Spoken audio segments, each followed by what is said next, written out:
කවදා හරි රැකියා දැන්වීමක් දිහා බලලා මේකේ තියෙන වචන ටිකට වඩා දෙයක් හැංගිලා තියෙනවද කියලා හිතලා තියෙනවද? අද අපි කරන්න යන්නේ අන්න ඒ වගේ දෙයක්. අපි ගන්නවා සාමාන්‍ය රාජ්‍ය අංශයේ රැකියා දැන්වීමක්. ඒකේ තියෙන තොරතුරු එකින් එක ගලවලා බලනවා ඇත්තට මේකේ මොකද්ද කියවෙන්නේ කියලා. සමහර විට අපි හොයාගන්න දේවල් ගැන පුදුමත් හිතේවි. මෙන්න තියෙනවා අපේ අද දවසේ විග්‍රහයට ලක්වෙන දැන්වීම. බැලු බැලමට පේන්නේ තොරතුරු ගොඩක් විතරයි නේද? හැබැයි මේ පේලි අතරේ මේ ආයතනයේ ස්වභාවය, එයාලා මුඛ්‍යත්ව දෙන දේවල්, ඒ වගේම එයාලා හොයන කෙනා ගැන ගොඩක් ඉඟි හැංගිලා තියෙනවා. හරි. එහෙනම් අපි මේ කේතය බෙදෙන්න පටන් ගමු.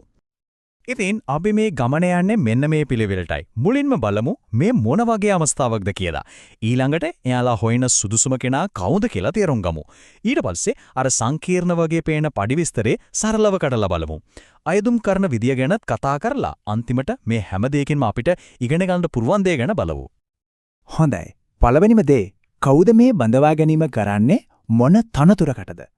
මේක සරල ප්‍රශ්නයක් වගේ පෙනුනට මේකේ උත්තරේ ඇතුලේ මේ රැකියාවේ පසුබිම ගැන ගොඩක් දේවල් තියෙනවා. බලන්න මේ දැන්වීම එන්නේ ප්‍රධාන රාජ්‍ය අමාත්‍යාංශයක් යටතේ. අන්න ඒකෙන් අපිට ක්ෂණිකවම තේරෙනවා අපි මේ කතා කරන්නේ රාජ්‍ය අංශයේ රැකියාවක් ගැන කියලා. ඒ කියන්නේ මේ සම්පූර්ණ ක්‍රියාවලිය පුරාම යම්කිසි විධිමත් බවක්, යම්කිසි ව්‍යුහයක් අපි බලාපොරොත්තු වෙන්න ඕන. හරි. ඒ අමාත්‍යාංශය යටතේ හරියටම මේ බඳවා ගන්න ජාතික පශු සම්පත් සංවර්ධන මණ්ඩලය. මේකෙන් අපිට තවත් පැහැදිලි චිත්‍රයක් මවා ගන්න පුරුවන් මේ තනතුරට තේරෙන කිනා වැඩ කරන්න යන්නේ මොන වගේ ක්ෂේත්‍රයකද මොන වගේ පරිසරයකද කියලා. දැන් බලන්න තනතුරේ නම පශු වෛද්‍ය ශල්‍ය වෛද්‍ය. හැබැයි ඒක විතරක් නෙමෙයි. අර අගට තියෙන MM1 කියන කේතය තමයි මෙතන තියෙන වැදගත්ම ඉංගියක්. එකෙන් කියවෙන්නේ මේ තනතුර රාජ්‍ය සේවයේ වැටුප් ව්‍යුහයේ නිශ්චිත ශ්‍රේණියක තියෙනවා කියන එක. ඒ කියන්නේ මේක නිකම් රැකියාවක් නෙවෙයි ජ්‍යෙෂ්ඨ වෘත්තීය මට්ටමේ තනතුරක්. හරි. දැන් අපි දන්නවා කවුද බඳවාගන්නේ මොකටද කියලා. දැන් බලමු එයාලා හොයන්නේ කාවද කියලා. මේ පුටුවට ගැළපෙනම කෙනා වෙන්න මොනවද ඕන කරන්නේ? මෙතනදී සුදුසුකම් මිශ්‍ර වෙලා තියෙන විදිය හරිම රසවත්. බලන්න උපාධියයි ලියාපදිංචියයි කියන ඒවා අනිවාර්යයි. ඒ ගැන ප්‍රශ්නයක් නෑ. හැබැයි විශිෂ්ට චරිතයක් කියන එක පැහැදිලිවම සඳහන් කරලා තියෙනවා. ඒකෙන් පේනවා නේද? මේ ආයතනයේට දැනුම වගේම අවංක භාවයයි පෞරුෂයයි කියන දේවලුත් කොච්චර වැදගත්ද කියලා. වයස් සීමාවෙනුත් අපිට ලොකු කතාවක් කියනවා. අවුරුදු 22ත් 45ත් අතර වීමෙන් කියන්නේ යාළුවා හොයන්නේ අලුතින්ම උපාධිය ගත්ත කෙනෙක්ම නෙවෙයි, ඒ වගේම විශ්‍රාම යන්න ළඟ කෙනෙකුත් නෙවෙයි. යම් පළපුරුද්දක් තියෙන, ඒ වගේම ආයතනය ඇතුලේ තවත් ඉහළට යන්න ඉන්න තියෙන වෘත්තිකෙක්. හොඳයි. දැන් අපි එමු ගොඩක් වෙලාවට රහස් කේතයක් වගේ පේන කොටසට. ඒ තමයි වැටුප. ඇත්තටම රාජ්‍යාංශයේ වැටුප් පරිමාණවල තියෙන මේ ඉලක්කම් දැක්කම ටිකක් ව්‍යාකූල හිතෙන්න පුළුවන්. ඒත් කලබල වෙන්න එපා. අපි මේක එකට විසඳගමු. එහෙනම් කොහොමද අපි මේක තේරුම් ගන්නෙ? මේ ඉලක්කම් පේලි ඇත්තදක මේ රැකියාව කරන කෙනාගේ අතට එන මුදල බවට පත් වෙන්නේ කොහොමද කියලා අපි කඩලා බලමු. මෙන්න තියෙනවා අර අභිරහස් වගේ පේන පේලිය. මේක දැක්ක ගමන් හිතෙන්ද පුරල් මොකක්ද මේ කියලා.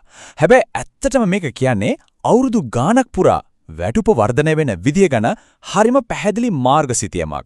අපි බලමු ඒ පාරේ යන්නේ කොහොමද කියලා. හරි. මෙහෙම හිතන්නකෝ කෙනෙක් මූලික වැටුපකින් පටන් ගන්නවා. ඊළඟ අවුරුදු 10 පුරාවම හැම අවුරුද්දකම નિયમિત ගානකින් පඩිය වැඩි වෙනවා. ඊට පස්සේ ඊළඟ අවුරුදු 15ට ඊටත් වඩා ලොකු ගානකින් පඩිය ඉහළ යනවා. උපරිම සීමාවට එනකන්. මේක හරිම ස්ථාවර පුරෝකථනය කරන්න පුළුවන් වර්ධනයක්.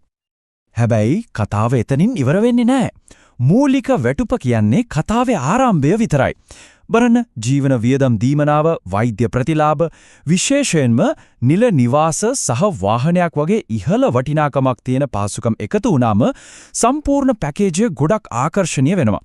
මේක රාජ්‍යාංශයේ රැකියාවල තියෙන පොදු ලක්ෂණයක්. හරි. දැන් සුදුසුකම් තියෙනවා, පඩි ගැනත් පැහැදිලි. ඉතින් කොහොමද ඇත්තටම මේකට අයදුම් කරන්නේ? හිතා ගන්න පුළුවන් වගේම අපි මෙතෙක් දැකපු හැමදේම වගේම මේ ක්‍රියාවලියත් හරිම විධිමත් එකක්.